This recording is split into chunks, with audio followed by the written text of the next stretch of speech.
तो हम 3 ग्रहों की युति के बारे में बात कर रहे थे। इस वीडियो में जानेंगे मंगल, केतु और शनि की युति अगर आपके चार्ट में बन रही हो किसी भी भाव में, तो ये युति आपके लिए क्या-क्या परिणाम लेकर आ सकती है।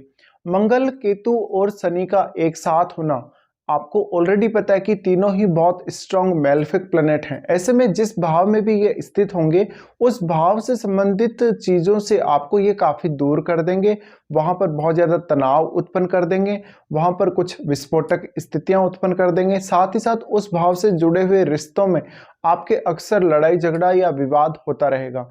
मंगल, केतु और शनि का साथ स्थित होना जातक को टेक्नोलॉजी के क्षेत्र में बहुत ज़्यादा स्ट्रॉन्ग बनाता है या बहुत ज़्यादा नॉलेजेबल बनाता है। ऐसे में जातक कोई टेक्निकल फील्ड में काम करता हुआ हो सकता है। मंगल केतु का यहाँ साथ होने की वजह से जातक कोई भी ऐसा कार्य जहाँ पर हथियारों से रिलेटेड काम होता है, जहाँ पर अग्नि से रिलेटेड कार्य होते हैं, या आप एक अच्छे बॉक्सर को भी अगर देखेंगे, एक अच्छे फायर फाइटर को भी अगर देखेंगे, तो वो इसी युति से डेवलप होते हैं या इसी युति की वजह से वो बनते हैं। इसी प्रकार से अगर देखा जाए तो आपको ये देखना पड़ेगा कि यहाँ पर इनके बीच में कौन सा ग्रह है। जैसे मान लीजिए शनि, केतु और मंगल का युति है, या फिर हम बोलें कि मंगल, केतु और शनि का युति, तो मध्य का जो ग्रह है उसका बहुत ही स्ट्रॉन्ग प्रभाव दोनों पर देखने को मिलेगा। अब देखा जाए तो अगर हम सिर्फ और सिर्फ शनि केतु को लेकर चलें यहाँ पे, तो ये बहुत ही हाईली स्पिरिचुअल पर्सन को डेवलप करते हैं, और मंगल का साथ जुड़ जाने की वजह से आपको स्पिरिचुअल फील्ड में या आपको अकल्ट के फील्ड में बहुत ही ज़्यादा गहरा नॉलेज और रिसर्च के मामले में सफलता मिल सकती है। तो इस प्रकार का जातक वास्तव में मेंटली बहुत स्ट्रांग हो सकता है, उसका माइंड बहुत गहराई तक जा सकता है। साथ ही साथ यहाँ पर मंगल और केतु साथ है, मंगल और केतु साथ होने की वजह से अब दोनों के ऊपर ही शनि जब अपना प्रभाव डालता है तो एक अनुशासन डेवलप होता है, एक डिसिप्लिन हमेशा डेवलप होता है। तो ऐसे में ऐसे जातकों के करियर में ग्रोथ की संभावनाएं बहुत ज़्यादा होती हैं, ये काफ़ी हार्ड वर्किंग होते हैं। साथ ही साथ ये किसी भी विषय की गहराई तक जाकर उसको परखते हैं, देखते हैं और निष्कर्ष निकालते हैं।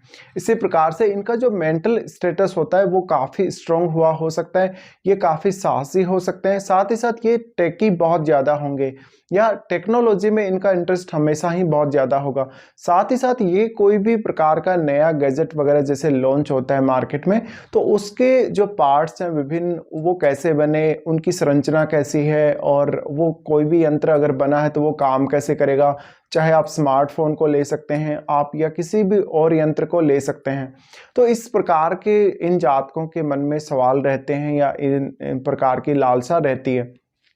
अब ये जातक मेंटली कितने स्ट्रांग है वो आपको चंद्रमा से ही पता लगेगा, लेकिन यहाँ पर निश्चित रूप से मंगल, केतु और शनि के साथ होने की वजह से मंगल अपना फायरी प्रभाव डालता है। मंगल बहुत स्ट्रांग फायरी प्लैनेट है। ऐसे में आपको हमेशा शनि से रिलेटेड और केतु से संबंधित जो फील्ड है उसको एक्सप्लोर करने में भी मदद मिलेगी।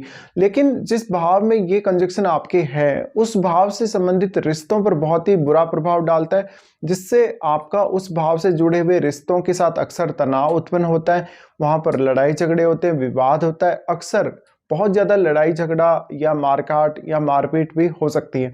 तो ये कंजक्शन की वजह से अक्सर आपके ऊपर कोई कार्रवाई हुई हो सकती है, आप बहुत झगड़ा करने वाले, बहुत ही लड़ाकू किस्म के हो सकते हैं।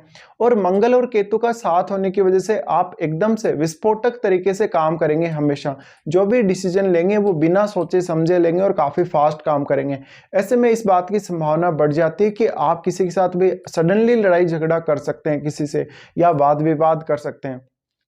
ऐसी कंडीशन में जातक एक बहुत ही स्ट्रॉन्ग फाइटर बनता है और वो काफ़ी साहसी भी लगता है देखने में। तो यहाँ पे मंगल और केतु बहुत ही नेगेटिव इम्पैक्ट आपके ऊपर डालेंगे, आप में एक अपराधी की प्रवृत्ति हो सकती है। लेकिन अगर शनि और केतु इस केस में ज़्यादा स्ट्रॉन्ग हैं तो निश्चित रूप से आप कुछ हद तक अकल्ट के फील्ड को चुने, या आप टेक्नोलॉजी के फील्ड को चुने, या इंजीनियरिंग के फील्ड को चुने तो ज़्यादा बेहतर रहे। अब एक बात ये भी है कि जो केतु है वो मंगलवत चलते हैं।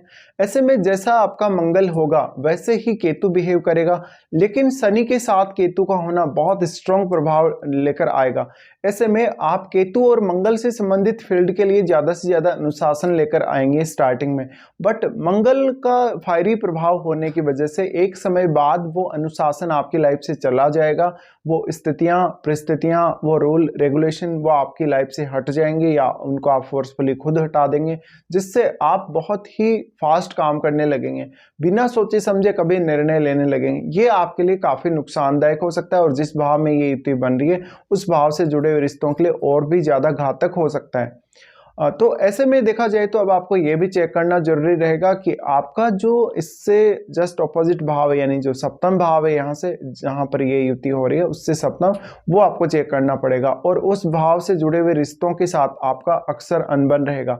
इसके अलावा देखा जाए तो जातक के आपको ये देखना पड़ेगा कि ये जो ग्रह हैं कौन कौन से भावों के स्वामी हैं, उन भावों से जुड़े हुए कार्यों में भी आप बहुत ही ब्लाइंडली डिसीजन ले सकते हैं। तो ये कुछ प्रभाव और परिणाम सामने आ सकते हैं इस 3 ग्रहों की युति के।